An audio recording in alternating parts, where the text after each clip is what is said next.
Hi, guys. Welcome to Farmer Fridays, where I get to interview agriculturists, ag organizations, and ag businesses across the state of West Virginia. My name is Elizabeth Lynch, your Miss West Virginia 2022. Today, I have the pleasure of speaking with Kevin Snyder, who I actually met at the Jefferson County Farm Bureau meeting. He is the owner of Shenstone Farm. How are you today? I'm doing well. How are you getting along, Elizabeth? Doing wonderful. I'm glad to be here and I'm glad to be talking with you again. I really appreciated meeting you and listening to your speech the other day. And I wanted to make sure that my viewers at home got that same information too. So go ahead and tell me about yourself and your agricultural background. Well, my name is Kevin Snyder. I'm the fifth generation Snyder of Shenstone Farm. So we've been here a while. Um, my grandfather bought the farm in 1892, and he was even in Clark County before that. So my family's way, way back. Um, so I was born into it, it's just I woke up in the morning and that's kind of my background behind it. I joined 4-H. Ironically, I wasn't in the FFA. I always felt there had to be a little bit of diversity in life. So let me do the farm on the farm, that kind of thing. So I got into music in school and that kind of thing, and Okay. went to Shepherd for a brief minute and just came back to the farm. I love the farm. You can't beat it. Absolutely. That you kind of have that calling too. So I understand that completely. Do you want to Right. tell me a little bit about the history of Shenstone Farm and then what you do now? So as I said, my great great grandfather bought it. Um, Something like $2 an acre back then. I mean, uh, still good money back then, but Right. still $2 an acre. And my family got into the dairy end of it, I believe, in the 30s, the 20s or the 30s, when they Wow. started wanting to commercialize everything. So my grandfather and my great uncle, they began doing the dairy part of it, and then it got left down to my father. And my father, I dairied with him up till 2020 when we actually sold the herd. It was it's a tough decision because you wonder how you're going to adjust your cash flow and that kind of thing. But I think it was the right decision because I think the dairy industry anymore wants to be a go big or go home type deal. And we decided to go home. Now, And I mean, you have to do what's best for you and your property and your family, and making that change for you was definitely good for you, right? So what do you do now? so today we do beef, and we I like to get into the direct consumer end of it. We've Okay. always had cattle on the farm, but we've decided to expand that and get into direct consumer marketing, and we're learning that process and we're growing with it because farmers throughout history, we've always kind of wanted to be our own little people, and now it's about expanding out into the public a little bit. I, definitely learned that with the Farm Bureau meeting. It was, I still feel like I'm crawling out of the milking parlor. I had no idea there were that many farmers there. I was, I didn't know there were that many farmers in the county. Frankly, we often and it was very good to see that many people there. Very nice. Absolutely. And the cool thing is that you're able to pull resources from those people as well, get their story and get their education to help you along your way. So you are doing beef operations right now and you're selling directly. Tell me a little bit about what you do day to day. So generally, I wake up and I feed animals, and I really dig that. Something in my day to day, like today, I went down and was looking over the herd. We have all together we have 100 animals, like Okay. counting cat thing. Well, we're plus three today, so I guess we're up to 103. Had three babies last night, Oh, and congratulations. That's exciting. yes, yes, three bull calves at that. It was you know, I'm adjusting to it. It's not dairy, and I'm still trying to get it out of my head that it has to be run like a dairy. Dairy, you wake up, you go milk cows, you feed your animals, you try to get something done in the field, then you milk cows again in the evening, and then that's your day, and then you get your 8 hours of sleep. Um, a lot of my day to day is involved with family. I'm able to spend more time with my kids and my wife. That's awesome. I've even picked up a second job because, I feel like I got to be on the go all the time. The day to day, we're still figuring out the day to day. Different experience, but still learning, still getting through it. That's really exciting. And it's, really cool to jump into something that you're a little familiar with, but you're still trying to get there. So that's really cool. That makes me excited. So I wanted to ask too, what do you think that the people of West Virginia can do to help support the beef industry? The first thing that comes to mind is we need more processing. We very much need more processing capabilities. I feel like, at least here in Jefferson County, the farmers here, we can feed this county. But our biggest limitation is we have to use out-of-state USDA processors.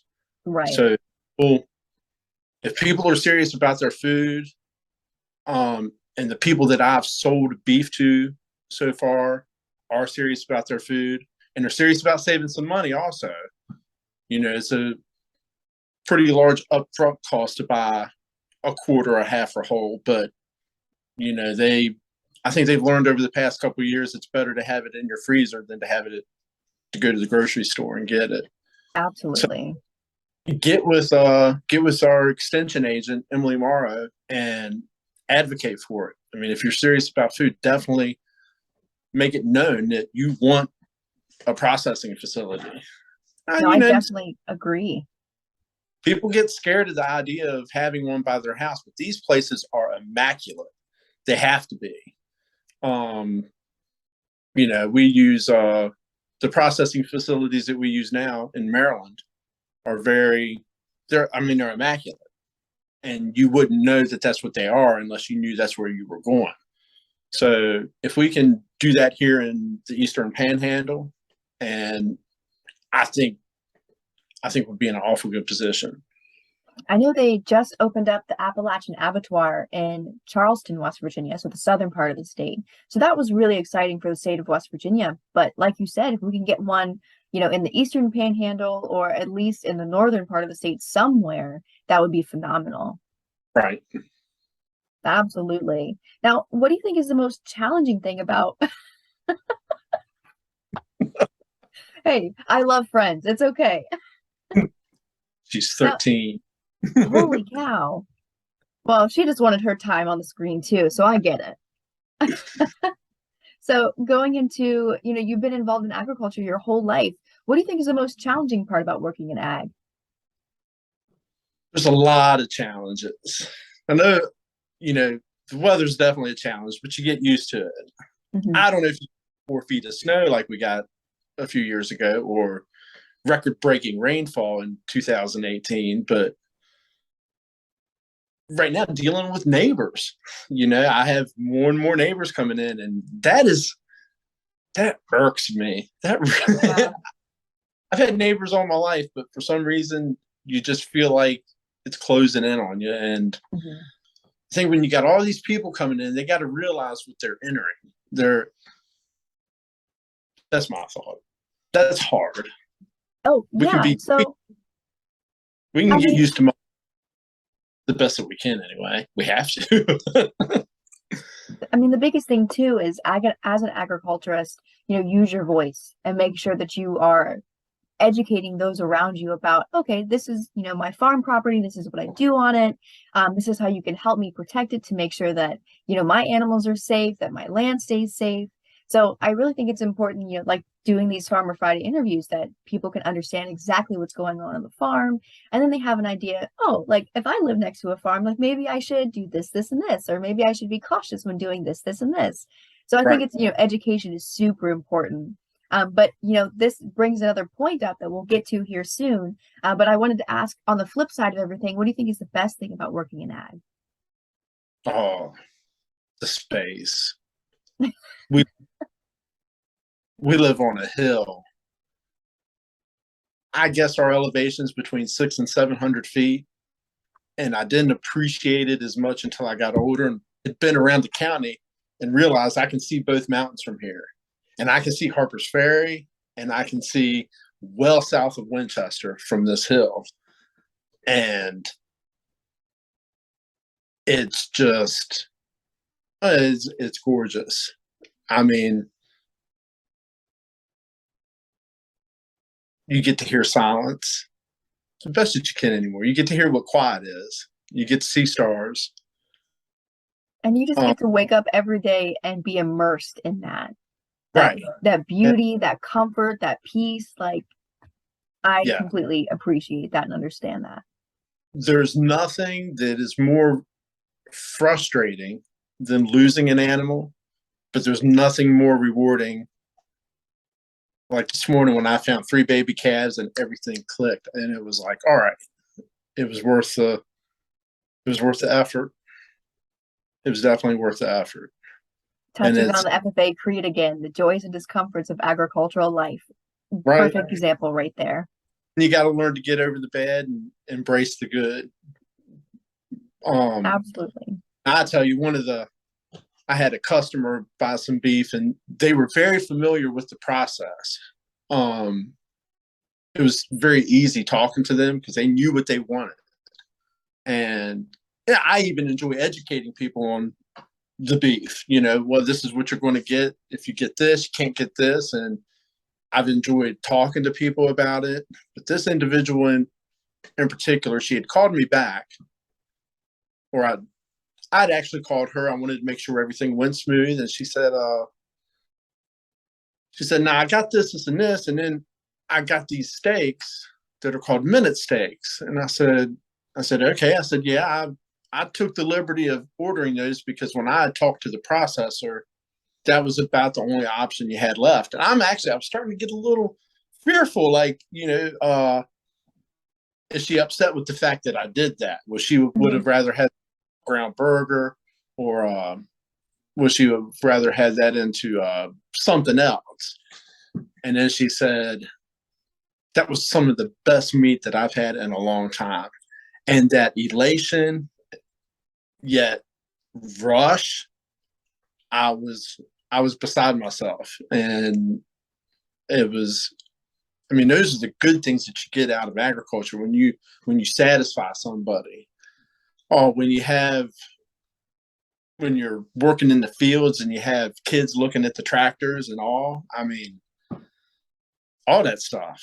The good way outweighs the bad. I mean, it just we can probably talk all day long about it. There's such rich history here, And you've been surrounded by this history for so long that, I wanted to bring up this point as well. You placed Shenstone Farm under the Farmland Protection Program so that you can be immersed in that history the rest of your life, and that place will stay standing forever. So for my viewers at home, can you tell me a little bit about this program? The Farmland Protection Program is a program that allows the farmers to sell their development rights, yet keep the land for its agricultural value. Okay. It's a process. It can be even a little bit of a frustrating process. Thank goodness for the Elizabeth Wheelers out there. I mean, she's a saint.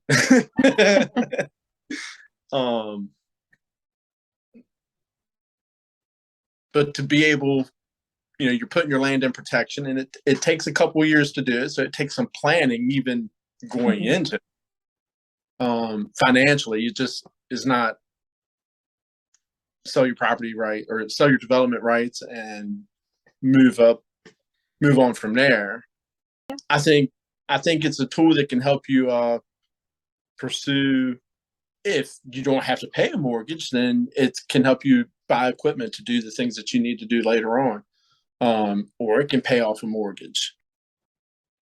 You're going to turn your application in the middle of October, and you'll turn that in with a yellow book appraisal. That's the one you're responsible for. You have to, they want to show that you're serious about it. They just don't want to go putting up all this money to have your land appraised, and next thing you know, oh, well, I don't want to do it. So they don't like that idea. Then you wait. There's usually a lot of waiting. You want to see if things get approved. Mm-hmm. On the county level, it's pretty simple. I mean, if you get that land evaluation sheet filled out and everything looks good on it and you hit enough points on it, it's pretty simple. The state level is a little more difficult. So then after that gets approved, it gets moved on to the county commission has to approve it. And then it's usually about from the start of your application process, it can be about 2 years before you actually see any money. And then what you want to do, that you want to seriously consider doing is donating some of that money back to the farmland preservation. It has a great tax benefit, and I absolutely urge people to find the proper people to help you manage that tax credit. So once your farm is under the farmland protection program, what happens then? That farm stays farmland for the rest of time, right? Yes, in perpetuity. There are areas that offer in different states. So if anybody's heard differently, there's like 20, 30-year programs or 50-year programs. But here in West Virginia, it is forever. And that's really exciting, to know that no matter, say that again. It's very relieving. I'm sure. I think you can breathe, you can sleep a little easier, breathe a little better. I do. I feel that knowing that, you make this decision not based on whether or not you can make income off the farm, but you generally make it almost from a moral idea, that an emotional standpoint. So that's what I got out of it. It was a process. And let me be clear, my dad did the process. I was pretty much a advocate of it. So okay. He why did you decide this was right for Shenstone Farm? So we had to get out of the dairy. We still had a mortgage on the farm, which even though I'm the 5th generation, it's kind of sad, but it's the way things work. Mm-hmm. It's we had to get out of the dairy because in order to stay in the dairy, we would have had to upgrade, and it would have cost a whole lot of money to upgrade where we needed to be to become modern. And that probably wouldn't have been enough. We farm 400 acres, and when we were milking, we got up to as high as 115 cows in a little 3x3 parlor. We were spending 9 to 10 hours a day milking cows just in the parlor, and we were running about an 85-pound average. So we knew how to feed our cows. We knew how to handle our cows. We had very healthy cows, but at one point you have to just say mercy. And when you realize that your kids are getting older, and from my father's standpoint, that your grandkids are getting older, I mean, you need to breathe. And that's why it was right for us. Just that little financial edge that paid off the mortgage, and we could go from there. And here we are doing direct to consumer beef, and I think we're all happier for it. I really do. And we'll probably end up with too many beef cows. That's just the nature. We'll have too many.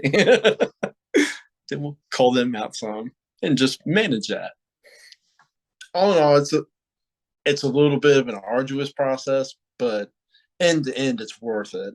I really think so. I think we all sleep a little easier around here, knowing that it's going to be farmland. It's going to be space forever, and you have to farm it. I made it. We were under the impression for a long time that it would have to stay in the family, and it doesn't lock it in like that. It just got to stay open space. There's farmers that actually can buy farmland protected land, and they can get a pretty good deal on it because those development rights are gone, and farm it how they see fit. It's a good deal for them.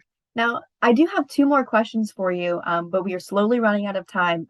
Zoom actually puts a time cap on all of our meetings. But I did want to ask you these two questions before it ends. The first one is, what advice would you want to give to somebody who wants to start working in the agricultural industry? Do your homework. Definitely. Yeah, I mean, know what you want to do. Know that you get what you get into is a very it can be very demanding. But if you love what you're doing, you're gonna if you love what you're doing, you're gonna end up being happy with what you're doing. So if you want to get into beef farming, learn what you can about beef farming. There's a lot, humans have been beef farming for a long time, and there's a lot of information out there. Absolutely. And I promise you'll never stop learning. There's not one person out there that knows it all. I don't care if they've been beef farming or dairy farming, chicken farming. Things change all the time, and it's good to try to stay up to date on some of the more modern things, because we as people, we want to do it more efficiently. We want to take better care of our animals. If you end up staying too much doing the same thing over and over, and you don't expand your learning circle, everybody else is going to get ahead and you're going to get left behind. So know what you want to do and learn how to do it well. And definitely use your resources like the Farm Bureau, utilize the WVU extension program. So that's phenomenal advice. My last question for you, you heard about me talk about the speech or the FFA creed during my speech, and how important that is to me. So I did want to ask, why do you believe in the future of agriculture? So since the Farm Bureau meeting, when you spoke, I've heard 3 or 4 other times a term that I never thought I would ever hear again, and that's first generation farmer.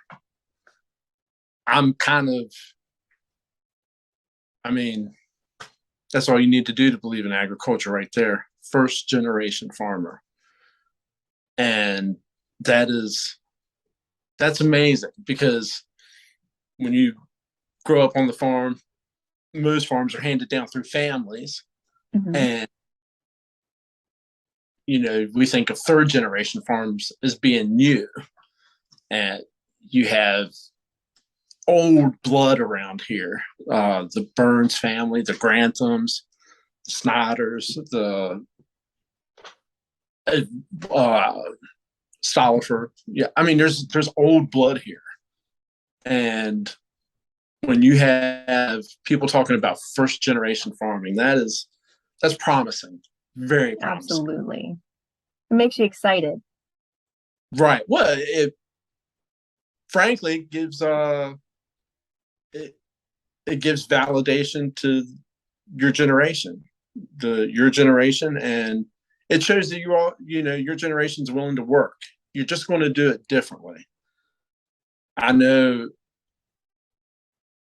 my dad's generation, they saw an expansion in technology that was unprecedented. You went from horses when he was little to running horses. Now to running 1,000 horsepower tractors sometimes. And that kind of change is amazing. It's agricultural innovation. It's huge. And I mean, if anything, that's definitely something that will push us to believe in the future of agriculture, because we know that we're slowly getting better as the years go on. Well, Kevin, thank you so much for taking the time to share your story and, of course, letting our viewers know all of this information, not only about Shenstone Farm, but about the Farmland Protection Program. So thank you for taking the time to do that today. No problem. Thank you for doing what you're doing. I'm glad that agriculture is being brought to the forefront in the state. That. Thank you so much. Well, guys, that is the end of today's Farmer Friday interview. Please check back in next week for next week's Farmer Friday interview. Thank you guys for watching. And as always, please remember to thank your farmers.